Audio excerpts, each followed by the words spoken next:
This is the 40 Days for Life podcast with your host, Sean Carney. Hello, and thank you for joining us today on the 40 Days for Life podcast. I'm Sean Carney, the president of 40 Days for Life, and your host for this podcast, which is dedicated to helping you end abortion where you live. If you do not believe in God, this is the podcast for you, because you're going to give him a shot at the end.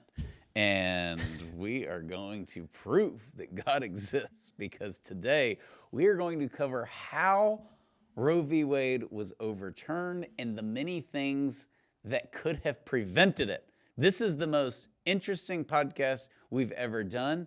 In Steve Carlin's own words, he said that this is the funnest podcast we've ever done. And so you are in for a treat, and somebody who is not fun at all is Mr. Steve Garland, who joins me. It was the funnest outline I've put together Right. in recent memory. It's not better than our turkey podcasts. Well, nothing can compete with that. That involves like fryers and... Next week, we're going to talk fireworks. Yeah, we are. This podcast is out. It's still June.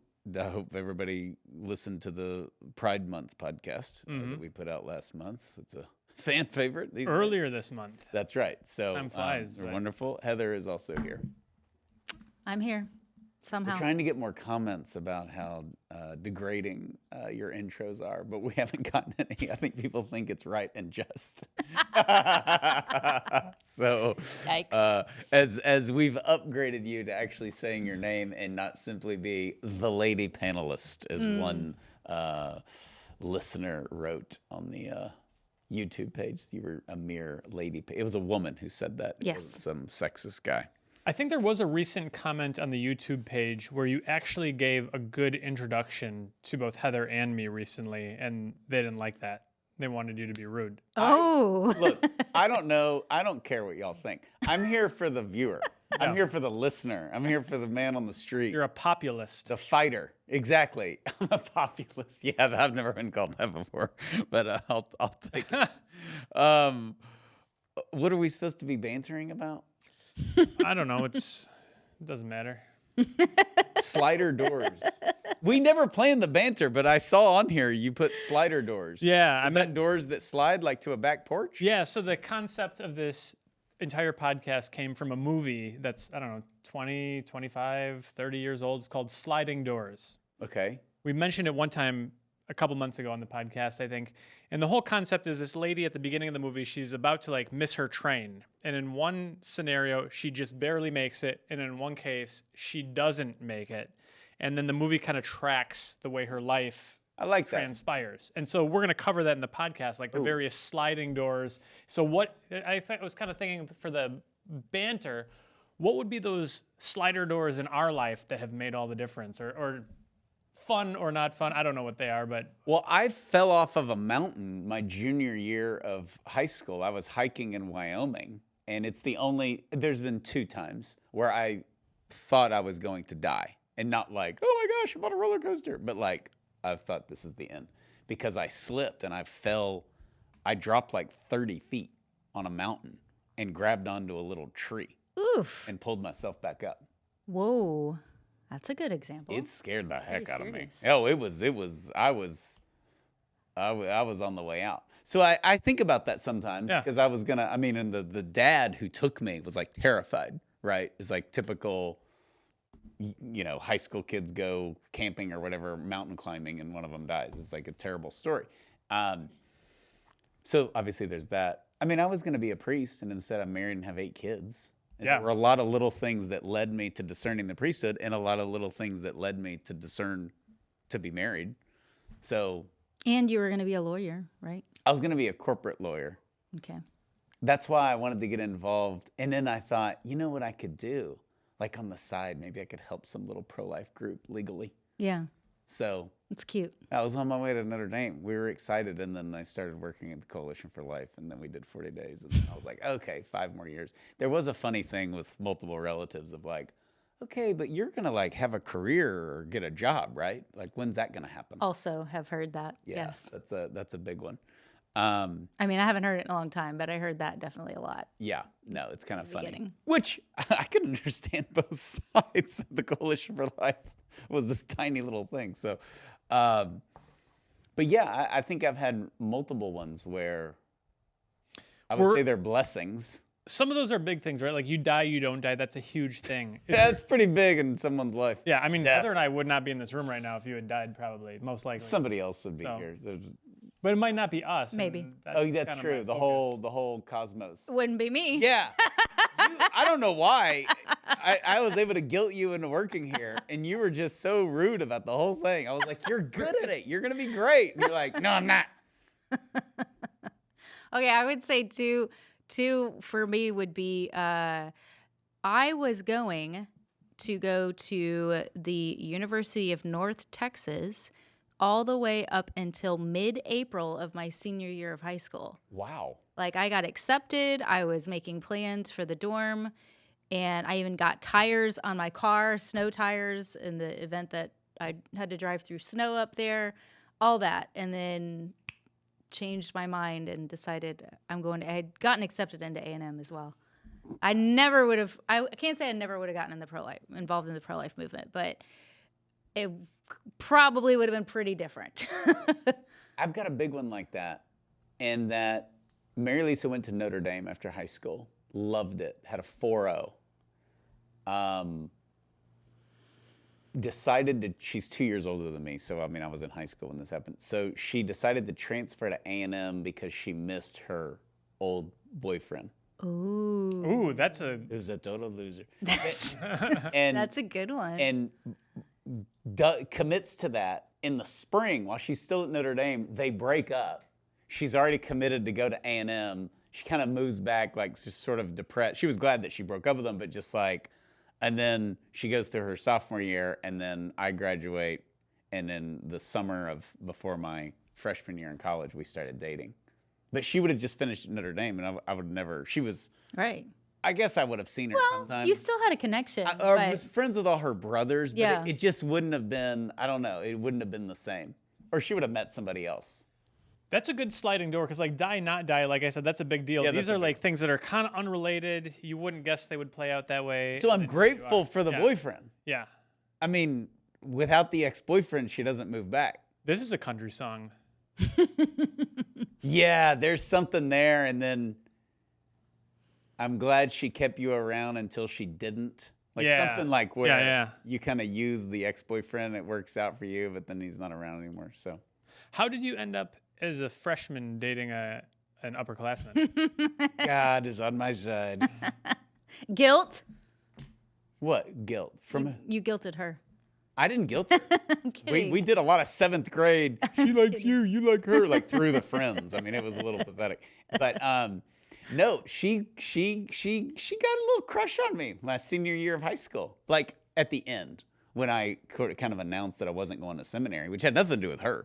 It was just I needed to go to college for a year, and a priest said you should date Mary Lisa Field, and I'm like, there's no way. Like she was like 2 years older than me in high school. I wouldn't even go Untouchable. near her. Head cheerleader, prom queen. Like I'm not going near her. The girl everybody loved, and so yeah, that was. It's like going straight to the NBA. I can't. And there were people. Now we've been married 21 years, but at the time, there were people like when we were married for like 5 years. They're like, I don't believe that they ended up together because we were in like such different paths.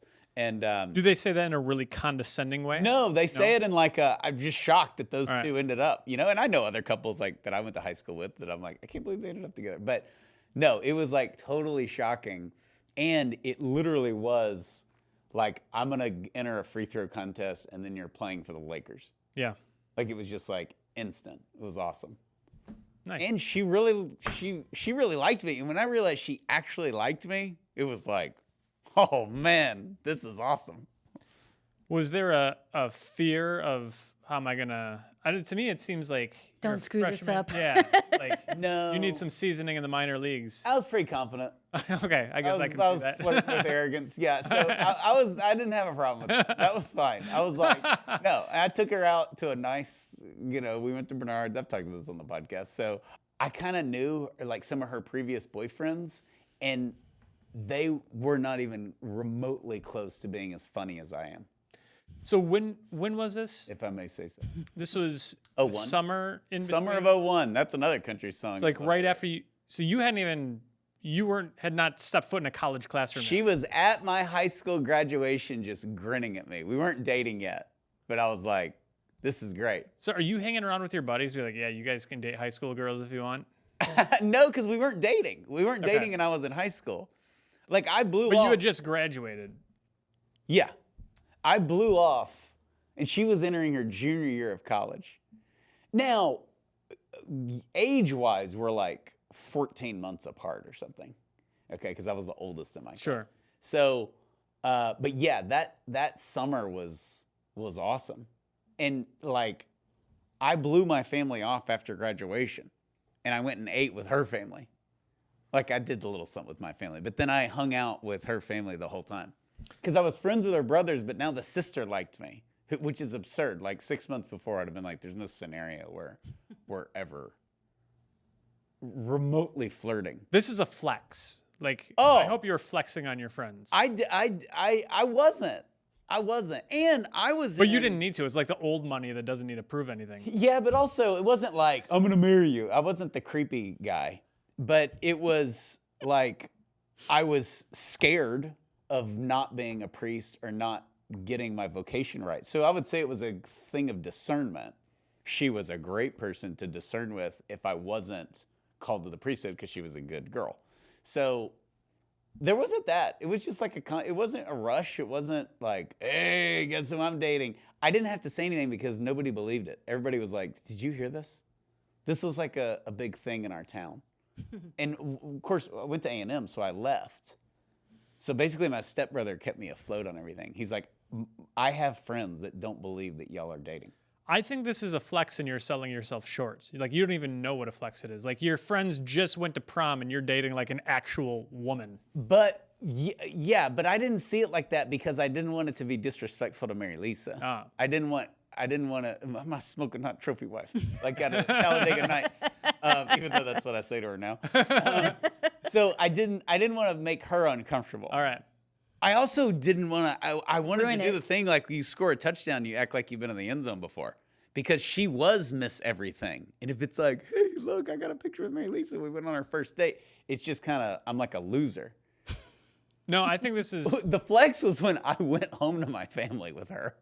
yeah, Because my mom was like, you're dating her? Like in front of her. excellent. So all the front of her. comments that you would expect, and the extended family, I remember it was like, how did Sean go from wanting to be a priest to this? Like, that girl's gorgeous. So that part was, That's a good slider door. Yeah, I didn't even know what a slider door was, and apparently you like saying the flex. I guess I say it now. I brag on it now to annoy the teenagers. Like, hey, I married the prom queen. Yeah. So, that there's that, but that's just to annoy my children. But the ultimate flex is that you don't have to flaunt it. It's just like, yeah, no big deal. It's just there. It's whatever. Yeah. My first serious girlfriend. Oh, is that a big deal? Yeah. I got a perfect score on the SATs. Is that unusual? I did. I did not, for the record, get a perfect. I do too. Anything. Like even like, I've given very few, but I like doing it. I've asked to give like some kind of discernment talks to high school kids, and there's a big like for me like I made a dramatic switch, but there's just the trust God factor. And why can't things work out? Why can't you meet your wife at 18? That's what almost everyone wants to know. Yeah. Or why couldn't it have worked Why out? couldn't it? and we touched on this when we did our controversial and provocative dating podcast. And I had dated some girls in high school, but as I said on that podcast, I dumped them before, and it wasn't a lot. This wasn't a very exciting dating life that I had. But I dumped them going into like my junior year to get serious about whether I was called to be a priest, which allowed clarity and eventually marry Lisa. There you go. She waited graciously, I think, a couple of weeks to start commenting on how I dressed. Apparently, there was a little bit of little too tucked in, This was one of the earlier stories that I heard. The first stories in the early days I heard about Sean and Mary Lisa dating. She helped you with your wardrobe. The second date, which it was a striped John Ashford shirt. It was good. We went to Chili's. And I think after that, like, she allowed the second date to happen, the third date to happen. We were like, okay, this isn't weird because I'm friends with your brothers and your parents and all that. But now we like really like each other and this is going to keep going. So we had like the, you need to change your dress code talk. Laura one time told me we were relatively newly dating, and I was concerned that the shirt that I had was not like masculine enough. I was like, I don't know. And she said, and I quote, "Don't worry, you obviously don't care enough about your appearance for anyone to mistake you for a homosexual." How long were y'all together? I don't This remember. is why you got to listen to the Pride podcast. I remember the comments. I don't remember The time. anything more. It's like yeah. Great quote. I didn't, yeah. Oh my word. That's brutal. I tell you a baptism by fire that the women listening to the podcast will appreciate that was awful for Mary Lisa. And as a guy, I'm just too stupid to think about stuff like this. So we start dating on like May 22nd. Okay. So we're serious, like not, we're like dating. So I said, hey, my sister's getting married in a couple of weeks. You should come as my date. Because that's what real dudes with girlfriends do. So she was like, oh, great. And, but the frantic behind the scenes between her and her mom to like get the dress, she's meeting the whole family. Oh, gosh. And half of them are nuts. So it's like, which I informed her of. So I was like, this is really, like, I'm just like, yeah, we're going to the wedding because it's my family. But it's like my older sister, and they had a very similar path. My sister was the head cheerleader. My sister was the valedictorian, same as Mary Lisa. And so all this stuff. So my sister was sweet, but it was still like, it's the older sister of the guy you're dating, right? And it's her wedding. And just what do you wear? All that stuff. I would also say that Mary Lisa telling me about the early days of meeting your family is the single funniest thing that I've ever heard. Like, I like Norm Macdonald and I like Chris Rock and I like all the guys, but nothing beats her telling those stories. What's funny is that my family members who she's talking about also think that there's no self-awareness. And so, but yeah, meeting Granny Doyle, God rest her soul. But I was like, okay, you may have thought that you've smelled cigarettes before, but you were about to smell some cigarettes, right? So it was a blast. It was a blast. Love you, Granny. Okay, that was sliding doors. I don't know how we got off on that. Because it's the first thing it says on the outline. Best sliding door movie is A Family Man. Beautiful movie. I tear up every time I see it. It's great with Nicolas Cage, who's not great, but is great in this movie. Have y'all seen that? I still haven't seen it. I can't remember whether I have or not. You got to watch it with Wait your a minute. kids. He all of a sudden He's has a family one day. Nicolas Cage. I have seen that. Nicolas Cage is like sleeping around. He's on Wall Street. He's a CEO. He's basically like kind of Scrooge. And he doesn't have any family and all this stuff. And he broke up with his girlfriend like a long time ago. And now he's like jerk. And anyways, this thing happens where he wakes up and he's married to his ex-girlfriend. Yes, I've seen that. They kind of broke up. And he gets woken up by the kids. He gets woken up by the jumping kids, in the like, bed. jumping on And the bed. yeah. It's a great, feel-good, totally pro-family movie. I mean, Yeah, I forgot about that movie. it's so good. The Family Man? The Family Man. I think so. Yeah. Tia Leone, what's her name? Tay Leone. Tay Leone? She's the lady.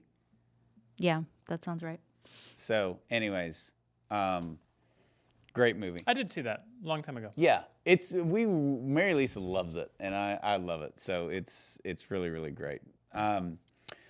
Okay, this is awesome. I know I built it up in the intro, but this is really exciting. This is a scary podcast. That's why I think we're going to convert some atheists, because you really can't, pro-life atheists, you can't deny. Eventually, you just land on God with some of this. This is a little bit like the whole neighborhood was wiped out by the hurricane, but this one house survives. Okay. These are activities, sliding, improbable overturning of Roe v. Wade, the sliding doors. 1991, Justice Marshall retires. Said he never would, actually. Yes. So he was a liberal Supreme Court justice. We're talking 1991 here. If you want to go back to your history books, George H.W. Bush is about as popular as you get. He's riding the victory of the first Persian Gulf War. He's going to be reelected, whatever. Justice Thurgood Marshall says he's never going to retire. A lifetime appointment is a lifetime appointment, and they will take him out of the Supreme Court in a box and bury him in the ground. And then suddenly in 1991, he retired because he was, quote, old and falling apart. He ended up dying just 4 days into the Clinton administration. So if he would have hung on, Bill Clinton would have replaced him. Gosh. Instead, George H.W. Bush replaced him with Justice Clarence Thomas. Boom.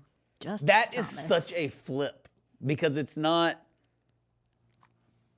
that you would have a liberal justice. It's that you instead have one of the greatest minds in the history of the Supreme Court and probably the most conservative justice we've had in 50 years, by far. I mean, that's just huge. And I didn't know that. I didn't know that until you did all this research. And it's just, when you look at Roe v. Wade, it was not 20 years old. Isn't that weird? Yeah. I mean, this is when the case that came right after this was Planned Parenthood v. Casey. That was our chance to overturn it. Didn't get there. But the first bedrock was laid. Okay, so Justice Marshall retires right before Clinton takes over, and we get Justice Thomas. Gosh, we forget about this. Number 2 on the list, George W. Bush survives the Florida election debacle. So this right here, the Florida election in 2000 is sort of just like canon to me. You talk about like the most pivotal things that have happened in our lifetimes. It's not September 11th, but it's maybe a step down from that. Like, this is a big deal. It's to me second for our lifetime. Like 9/11 is the number 1, right? Okay. But the Florida election, that was It was such a big deal. yeah, it was a big deal, and it lasted a long time. And I mean, I had college professors that are like, yes, and you can become president one day and give one of your sons Florida and the other son Texas, meaning Jeb Bush and Georgia. You know, and just all the dumb, it all came down to George W. Bush was never president for 4 years. Yeah, so it took more than a month. There were an army of attorneys involved. Our younger listeners won't remember this, but remember the goofy guy with a magnifying glass, like inspecting the ballot to see if there was any evidence that somebody tried to vote? Hanging Chads. Hanging Chads. I don't remember much about that election, but I do remember that.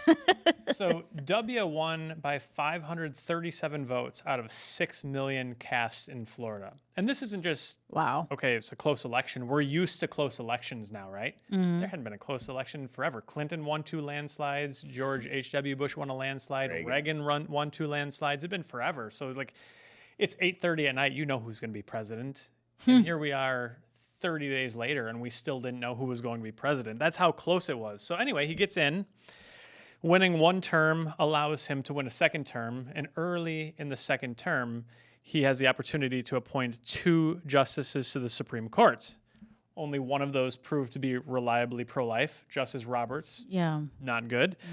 Not the worst, but not good. A big disappointment. Just useless. Yeah. Roberts is like a really bad plate of barbecue. Like, you still eat it because it's barbecue and we're in Texas, but it was just not really worth it. All right. These analogies are free on the 40 Days Yes. Life podcast.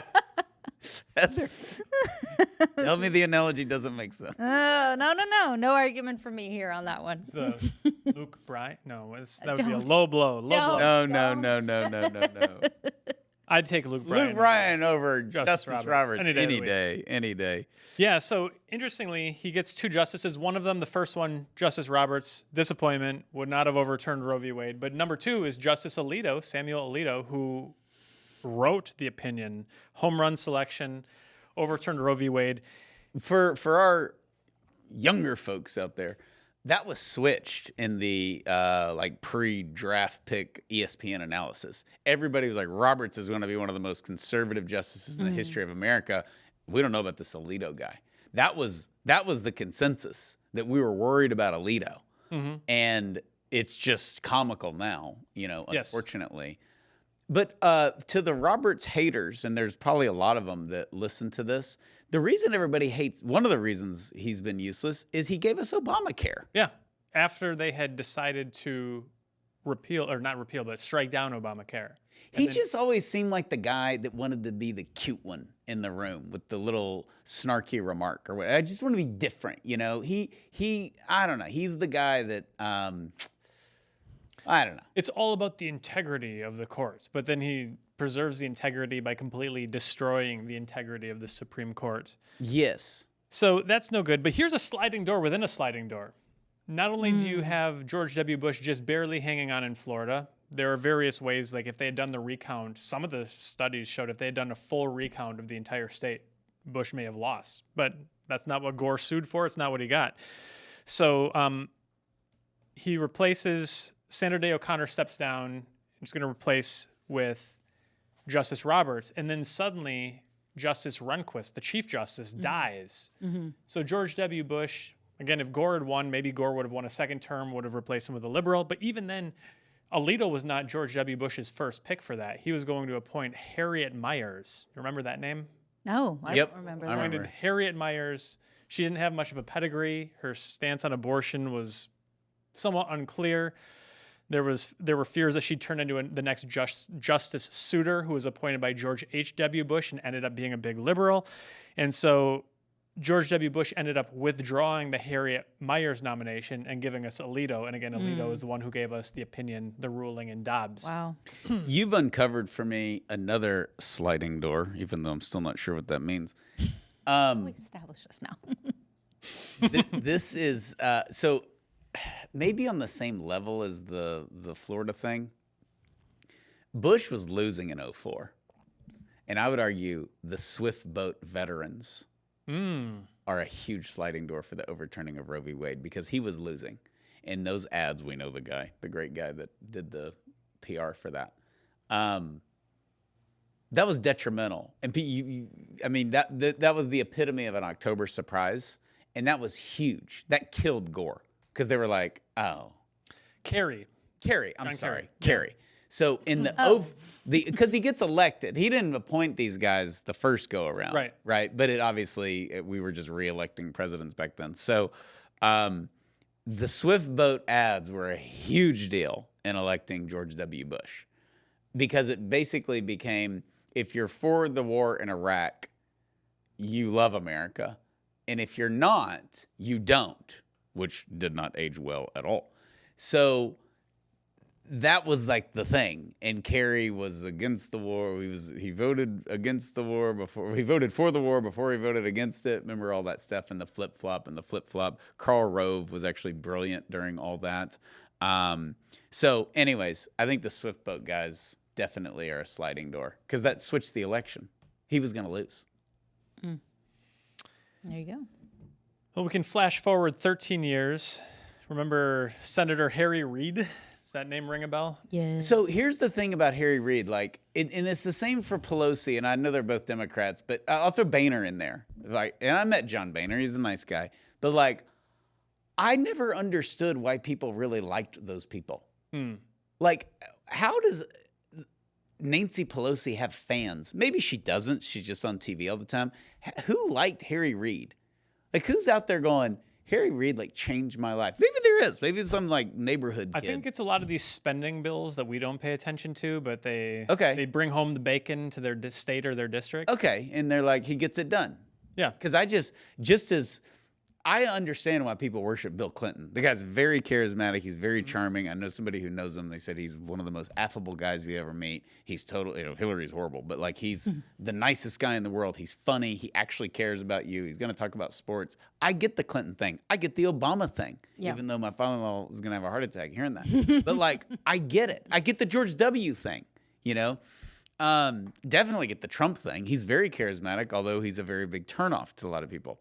but I get why people are attracted or drawn to these people. Right. Harry Reid? He was just kind of a ruthless machine. He built a political machine in the state of Nevada that long after he died, they were still winning elections based on the infrastructure that he built. So he was a political genius. Oh, yeah. Okay. He's very, very skilled in that regard. But here's how he fits into it. For much of our nation's history, judges were not seen as particularly political, right? That's probably part of the reason Justice Thurgood Marshall retired when he was, quote, old and falling apart, rather than hanging on like Ruth Bader Ginsburg tried to do. And so generally it was like, if you are capable, professional, your track record and your resume suggests that you are worthy of being a federal judge, it wasn't a matter of, what are you going to do about Roe v. Wade? Okay, so George W. Bush is president. As you mentioned, people are just trying to erase it as though it was illegitimate. And so the Democrats are filibustering George W. Bush's judicial nominations. They're saying you got to get to 60 votes, even though we've got 50 or 50 plus senators, you've got to get to 60.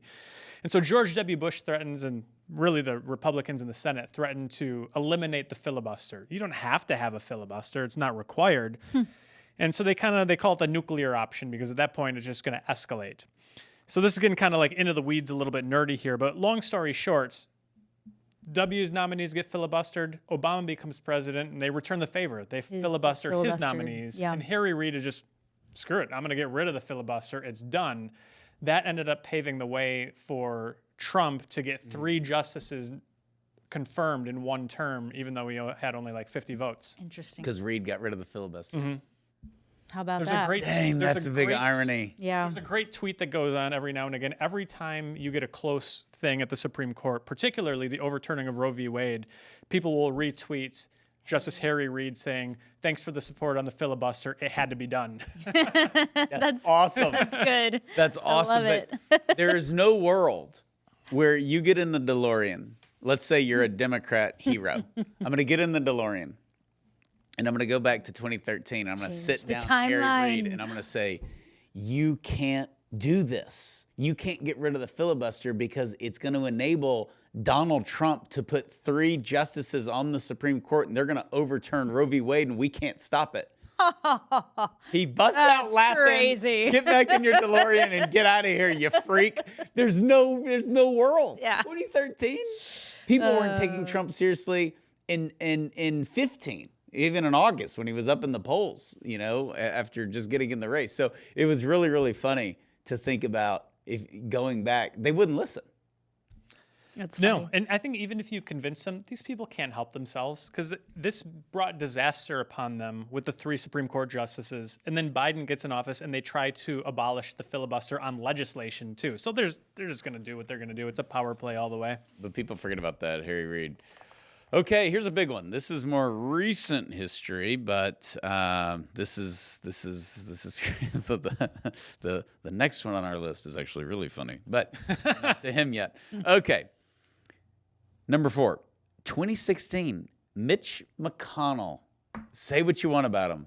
This is the one time he had to go to the plate and hit a home run in the playoffs, and he did it. I know people love to hate him, and his approval rating is like 0.2%. I'll always be grateful to Mitch McConnell. You should be. You're a good American, because I don't like him either. But isn't this like, I don't know. It's like Yankee fans who hate A-Rod. You're like, I mean, the guy won World Series. Like, what do you want? I don't know. Doesn't this cover a multitude of sins? It should cover everything. Full context here. We talk about it a lot. February 2016, Justice Scalia dies in his sleep.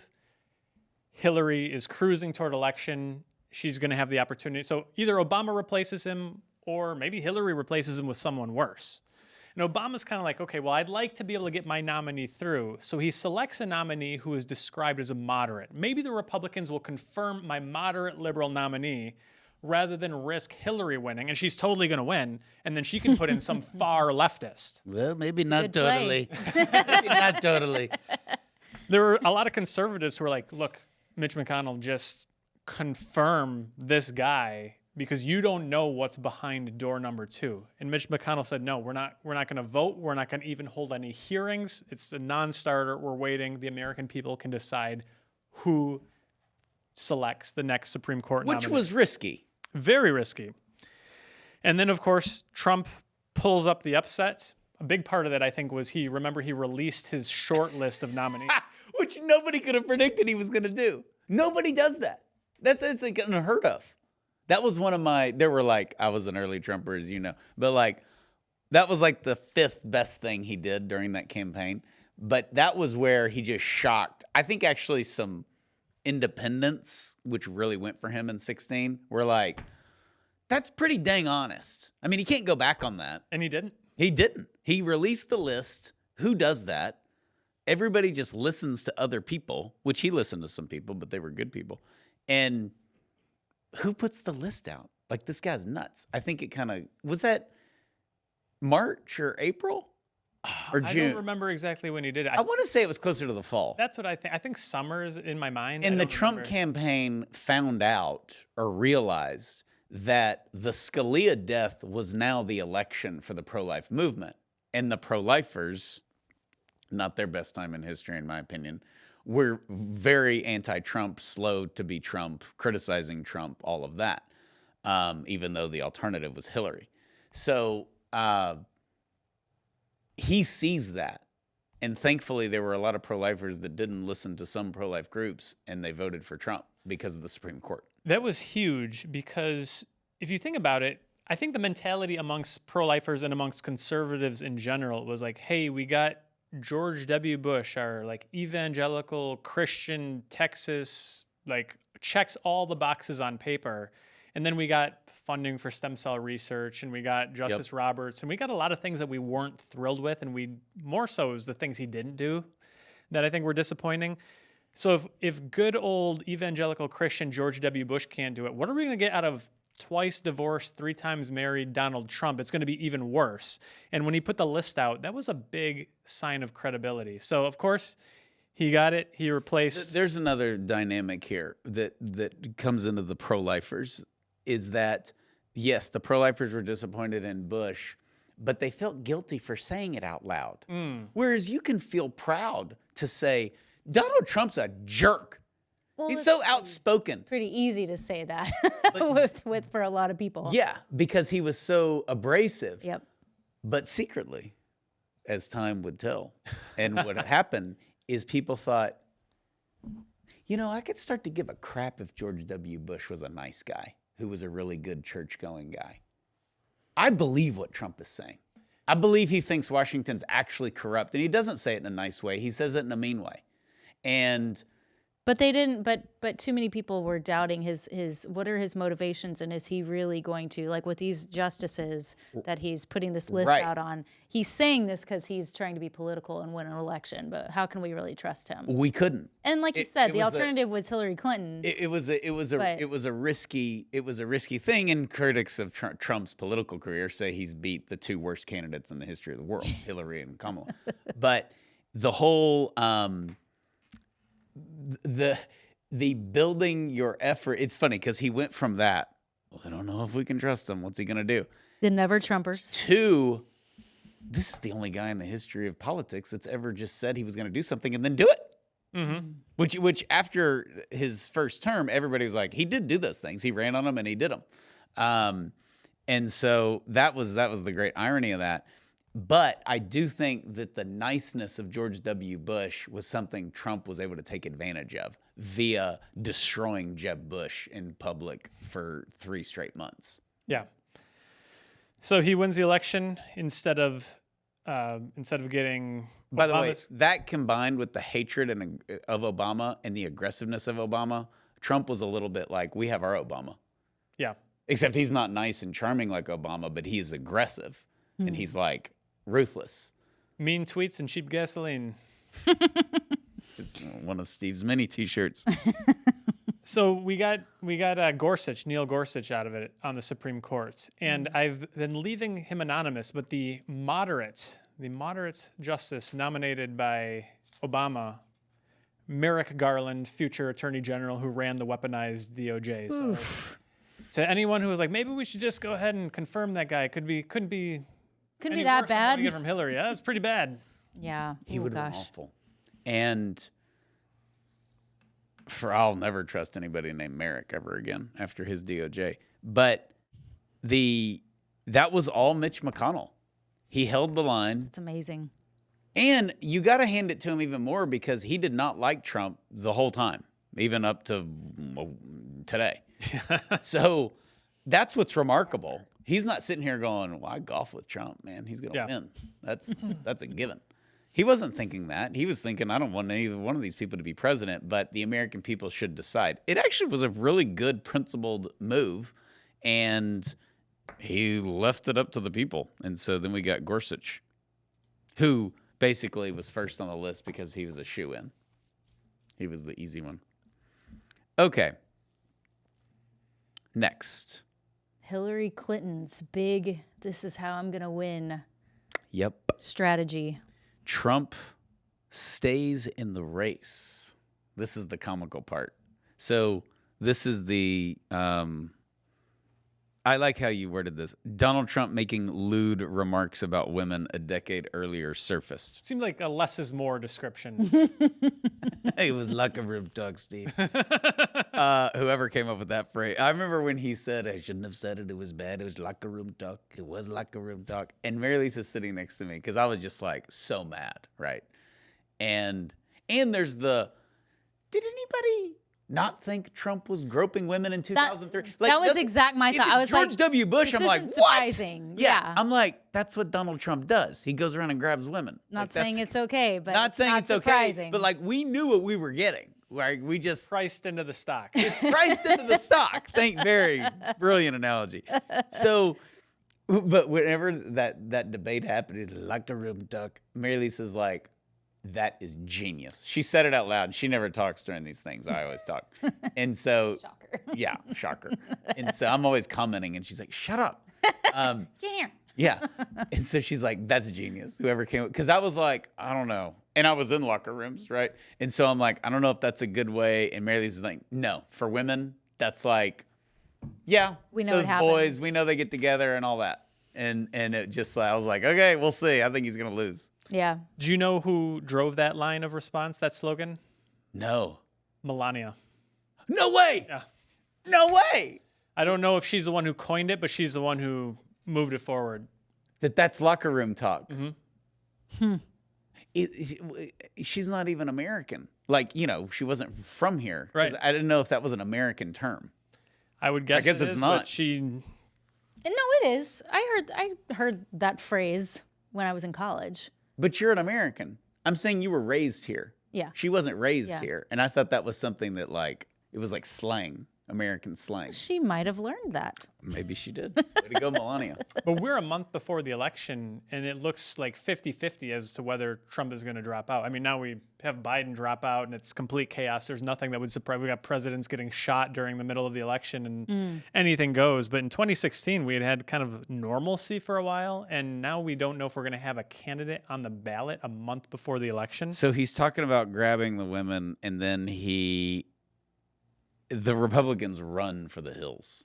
For the never Trumpers, the hashtag never Trumpers, this just took the cake. This just solidified more of that. Just for the listeners and myself, do those exist like right now? I looked for that during this past election, and I never heard anything. I didn't see any never. I heard a little bit about it in the 2020 election on social media. There's a Twitter account, which sometimes actually has some good stuff, called Republicans Against Trump. But all their tweets aren't like against Trump. It's like a news thing. It's just the name. Yeah. But I was like, I saw that the other day, and I was like, is that like still a thing? Like you're a Republican? I mean, the guy's dominated. He transformed the entire party. I would say largely no, because, I mean, I think we saw last year during the elections, there were so many people that were being interviewed, and of course, it was premiered at the Republican National Convention and all that, where they were talking about, well, in 2020, I voted for Joe Biden. And in 2024, here's why I'm completely flipping my vote, because this is what I saw, whatever the reason was, COVID, vaccines, BLM, whatever their reasons were, or the economy, even though they promised all these things and blah, blah, blah, blah, blah.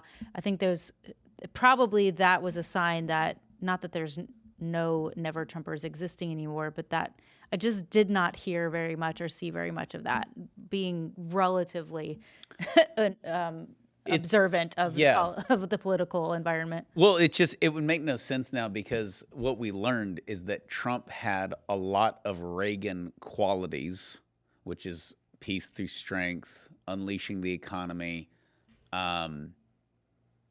except he's way better than Reagan. And there's some people that won't like me saying that because it's just Reagan is like John Paul II. But he's not. And if you start to see, I mean, we were never energy independent. Are you kidding me? 3 Supreme Court nominees who were all have turned out well. If this tariff stuff works out, because when he gets up there and says, we gave our country away the last 80 years, he's 100% accurate. And you want to know what led to like all these industries leaving the United States? If he gets all that back, if the tariff war wins, and it's going to take probably 6 more months, that's revolutionary for a long time. It'd be hard to undo. I don't know what Democrat would run on, moving our jobs back overseas. But Reagan was never be able to get all that done. I mean, what he's done in the Middle East, all the deals that he struck, I mean, you just didn't have 50 things a week happening in any previous Republican administration.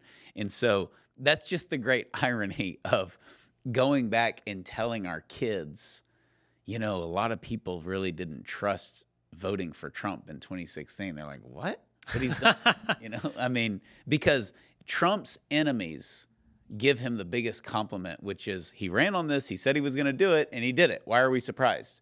That's for those that voted for him, that's a huge thing, because that's what you want him to do. The whole narrative usually is he ran on this and they didn't do anything, which is a lot of rhinos and Democrats. Yeah. All right, so Trump stays in the race. He does a little bit of the thing where he just keeps talking and he acts like it didn't exist. It's like, you talked about grabbing women and groping women, and there's video of it. China is ripping us off. It's unbelievable what they're doing, and Obama did nothing. He stayed on point. He did an apology, which is kind of remarkable for him, right? Yeah. Yes. Yeah. Yes. Well, everybody said he wouldn't remarkable. apologize. Mm-hmm. And he did, and then he moved on, and That was it. it's like he did what everybody else has been doing, right? Like Obama could never have a scandal because. And he just here's moved the on. thing, because what Trump said was wrong. The way Trump lived his life, in my view, was wrong. The guy cheated on his wife. He did all this. And that means, to a lot of people, he cannot and will not do anything right. And I think one thing that happened during that election, it's night and day from now because his kids aren't as involved, but like through his campaign, we learned, I think he was a good dad. Yeah. Like I didn't see that coming. His ex-wife said he was a great father. His ex-wife said she was going to vote for him. He'd be a phenomenal president. He loves America. And that was a big one in 2016. So there was all this like, maybe he's not as bad as we thought, and it's not fair when we're only talking about your sins. He also, I think there was a realization too. There had been sort of a shameful, almost idolatry of George W. Bush, particularly around 9/11. Like, great, we need a strong leader, but there was sort of like an idolatry of him. And But certainly, yeah, let me stop you because we have to blame a group of people. We love them. But the evangelicals were big on the like, God sent us George W. Bush. yes, and we do, to be fair, see a lot of that around Trump. Trump, for sure. And I think that's just the marriage of, was it John the Baptist? Is it the moral majority that Jerry Falwell started? I believe so. Okay, in the 80s. Yeah. So there was that marriage of politics and religion where I heard a great Lutheran pastor actually, he was preaching and he talked about basically Clinton is the devil, right? But Bush was president, and he's like, but we need to realize that God doesn't arrive on Air Force One. And he kind of went after like the worship of Bush and all that. And I was a Lutheran. But yeah, there was a lot of like, and I get creeped out with the memes of like Jesus with his hands on Trump in the Oval Office and all that stuff. Like, I don't know. We're all going to go face judgment. But like the whole worship of that is a very, I think, American thing.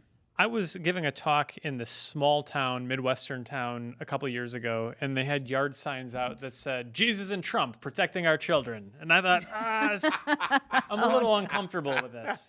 You gonna try to argue with that, Steve? But I think some of what Trump's face. That was Heather's house. Jesus and Trump protecting our children sign. Not so much.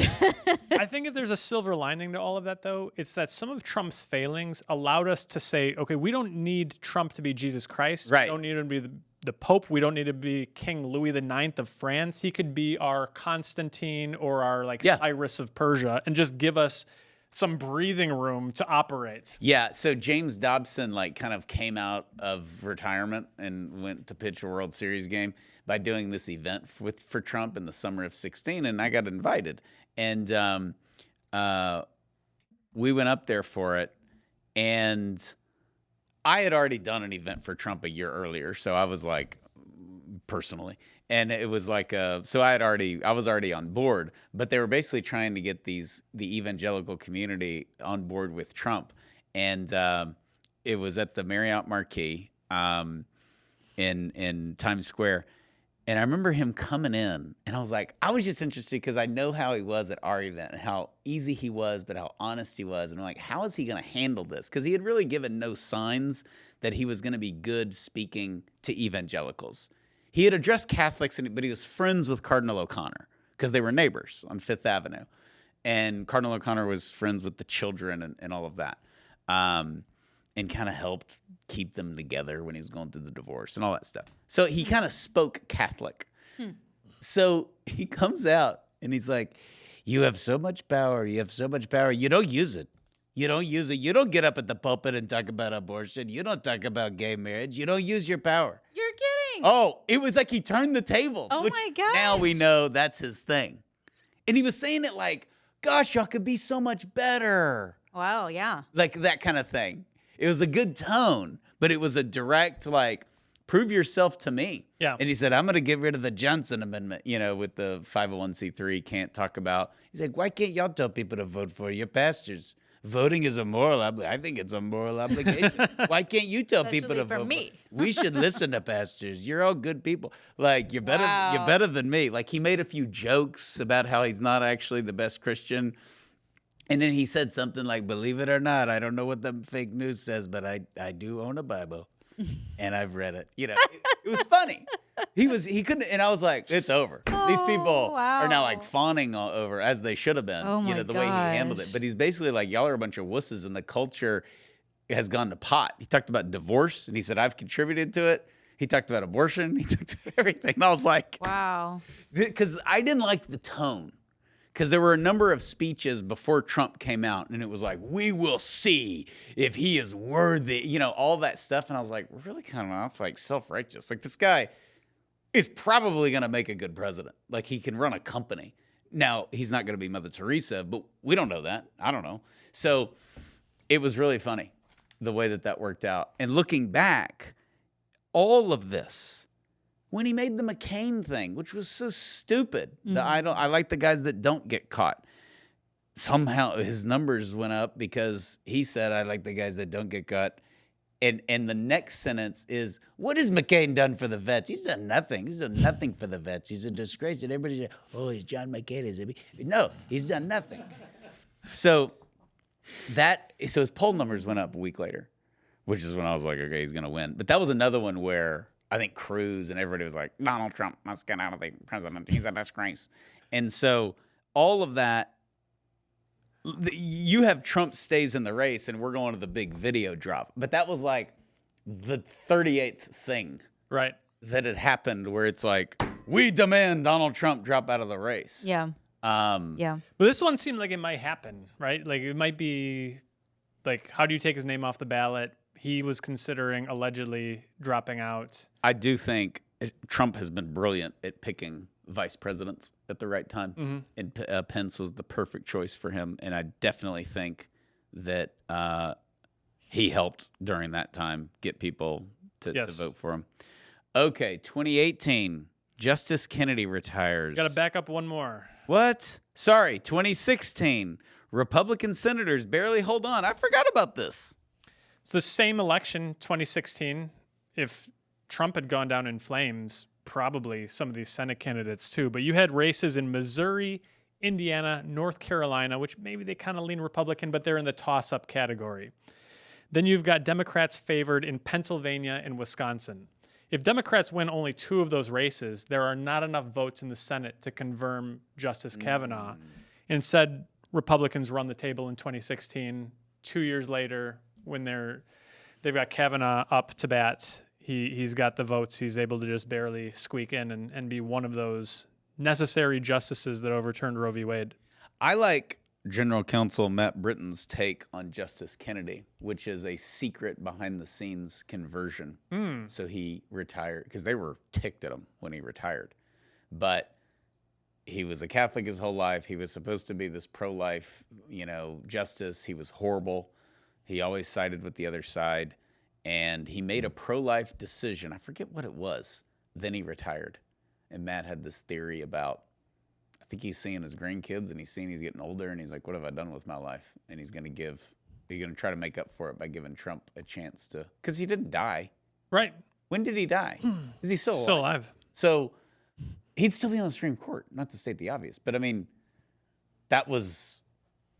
but maybe there's some theory to that. And the retirements are so politically timed. So this is the next one that we almost jumped to, which is Justice Kennedy retired. Lifetime appointments. And, they can retire strategically to choose who replaces them. And even though Kennedy was appointed by Ronald Reagan, he was not usually on our side, certainly on abortion, not on the gay stuff. He could have just decided, I'm going to retire when I'm ready to retire, or I'll retire under a Democrat president. But he retired when Trump was in office, which then allowed him to be replaced with Kavanaugh. And gosh, what a circus that was. Total circus. I forgot that he co-authored Planned Parenthood versus Casey. Yeah. Mm-hmm. Gosh, what a loser. But yeah, thank God he retired. So after Trump's victory, Kennedy served another 1.5 years before riding into the sunset, and then we get Kavanaugh. And I tell you one thing, one of my theories with the Kavanaugh thing is that was another big dramatic thing. I think that hurt Democrats. I don't For sure. That did not go over well.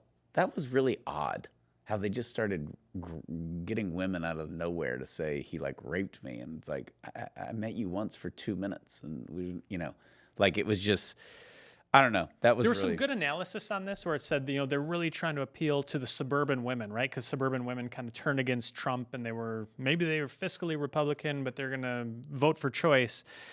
And this backfired. This was an attempt to win women over because they said, suburban women have sons who they don't want to be falsely accused of sexual assault. And so it blew up in their faces entirely. That's a really good analysis. Yep. What was her name? Amy Ford? Yeah, Blasey Ford, Amy Blasey. Christine. Oh, Christine. Yeah, Christine Blasey Ford. Blasey Ford, yeah. I mean, and that poor lady, they used her, but what was she, a Stanford professor or something? I don't know what she did, but nobody's talking about her. I mean, you kind of get your moment where everybody talks about you for 2 weeks, and then I don't know. It's just not. I don't know why people take the bait like that. You're gonna help save America by bringing down this guy's reputation. Say that he raped you. Okay. Well, we're on sliding doors and Kavanaugh. One that we didn't put on the list is if the guy who showed up at Kavanaugh's house with a gun had actually succeeded at assassinating him. There's a lot of these sliding doors. Well, the assassination attempt last year. What, Trump? Yeah. There's a big but one. this is just Roe v. Wade overturned. So, there we this go. is the sliding doors for Roe v. Wade. That's right. The last one, the biggest one, 2020, RBG dies. Notorious RBG. A trailblazer. Matt was like, she is a trailblazer. The problem is you're not supposed to be that when you're on the Supreme Court. Yeah. Okay, so this is less than 2 months before the 2020 election. COVID, BLM, disaster. Then this happens. And they had saved Amy Coney Barrett because she was the easiest to get in. Very strategic. Kavanaugh was the most difficult, so, they got him done. Yep. And then Amy Coney Barrett it happened very, very quickly. There was a little bit of weird stuff with that, with, the dogma dwells within you, and Feinstein's creepy interview of her. I love that. I love the T-shirts that came out after that. Love it. No notes. That was fun. The blank notepad. Oh, was fun. the endless She great held it up. memes. The endless great memes. Remember she was holding up What to Say When we released it? My favorite one was like she had the blank tablet and it said "Help me," and they had superimposed Biden sniffing her. It was like so great. I was like, that was awesome. Oh my gosh. This Amy Coney Barrett is also another hat tip to Mitch McConnell for pushing that nomination through the Senate. Yeah. quickly. It sounds like Steve has a Mitch McConnell jersey. I do. I'm like, I argue about this with my family a lot. My MAGA family. I'm like, dude, you guys owe Mitch McConnell. We all owe Mitch McConnell. I don't care. He's Interesting. part of the deep state establishment. It- I don't but care. He's it- Mitch McConnell, man. He did it. It is. It's God can use to me- people in mysterious ways. to me, it's the state of Wisconsin's relationship with Brett Favre. Like you're like, look, We've got some real degenerate analogies, and I'm here for it. yeah, but like you're like he's Brett, like he did the one thing he had to do. He went and won the Super Bowl. He's a gunslinger. He's all that, and it's like, but he went and won the Super Bowl, and I feel that way too. My version of Mitch McConnell, which causes division in my family, is I love Jerry Jones. Sure. And they're like, he's ruined the team. He's greedy. I'm like, they were horrible. He had the guts to buy the team with everything he had, walk out on a golf course and fire Tom Landry, which he kind of regrets the way he did it, but he was just taking action. And they won 3 Super Bowls. That was 35 years. It doesn't matter. You can't criticize the guy. Like, he also turned him into the largest sports franchise in the world, which is insane. So they're worth like $400 million more than the Yankees. Like, you're just sitting here going, you're going to criticize the guy. So I agree, and I have a lot of criticisms for Jerry Jones, just like I do Mitch McConnell. But you really converted me, because that's our grandkids' lives are changed if he doesn't do that. Yeah. So, anyways, we're pulling for you, Mitch, when we're glad you're not around anymore. Okay. There was one other thing with Amy. Oh, this was really bad. I forgot it. This is funny. Remember, she was a white colonizer, Colonizer. because she adopted a kid from Africa, Haiti. So you can't win. No. You're racist if you love black people. You're racist if you hate black people. You're just racist, and it's probably because she was nominated by Trump to be on the Supreme Court. So I just thought that one was funny. She has 7 kids, but somehow I don't know. It will be impossible for us to really explain 2020 to future generations. It just can't be done. Is Amy Coney Barrett today? Okay, Like someone who, if you didn't live through it, but is Amy Coney Barrett in June of 2025 the most successful woman in the United States? June of 2025, most successful woman. Is she today? Like, we don't have a If I female. say no, I don't have anybody else in mind. So Well, I mean, pose it that way. no, there's many female CEOs of Fortune 500 companies. Nancy Pelosi, Nancy Pelosi, is she the most successful woman alive? first Probably. female speaker. Probably. It probably is Nancy Pelosi. She made all that money somehow. We don't know how. But you got to follow the stock ticker. Oh, Totally Or accurate. Oprah Winfrey. yeah, Not she'd a be a good Oprah. candidate. But I mean, I guess Oprah's a big first. Like, she was the first, whatever. Maybe most accomplished. Oh, I think Oprah's more accomplished. This sounds than like another Coney Barrett. podcast topic. It does. We'll cut it off, because here's my point: is that what is she? The fourth woman on the Supreme Court? Third, Sandra Day Okay. O'Connor, Ruth Bader Ginsburg. So she's in the top 3 of anybody else. Like, there have been 2 like before her. That's Oh, pretty. I'm sorry. No, Obama had his too. Okay. So she's the 4th? Fifth. Okay. So she's 5th of all time of her position. First non-Ivy Leaguer? Okay. Is that right? I know she's the I first don't from know Notre about Dame, Sotomayor and all them. but I think know. all of them went to Harvard, Yale, Stanford, or Princeton until Amy Coney Barrett. To me, that's a huge breakthrough, you know. Mother of 7. Like I guess Nancy Pelosi has kids. Yes. I don't know how many she has. 2 kids or 3 kids. But I mean, she's adopted children. She has children. I don't know. There's just it's amazing how many people hate her. I know some of the conservatives aren't happy with everything she did, but that's just like your draft pick doesn't always do what you want. But she's overall been really good, and she helped overturn Roe.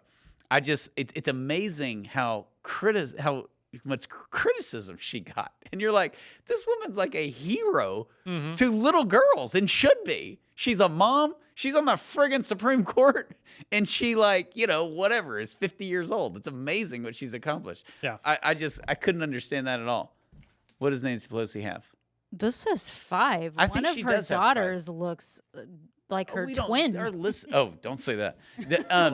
Yeah, she does have 5 kids. She has 5 kids. So anyways, it probably is Nancy Pelosi is the most successful woman alive right now. Buy the stocks. The mutual fund. What a scam.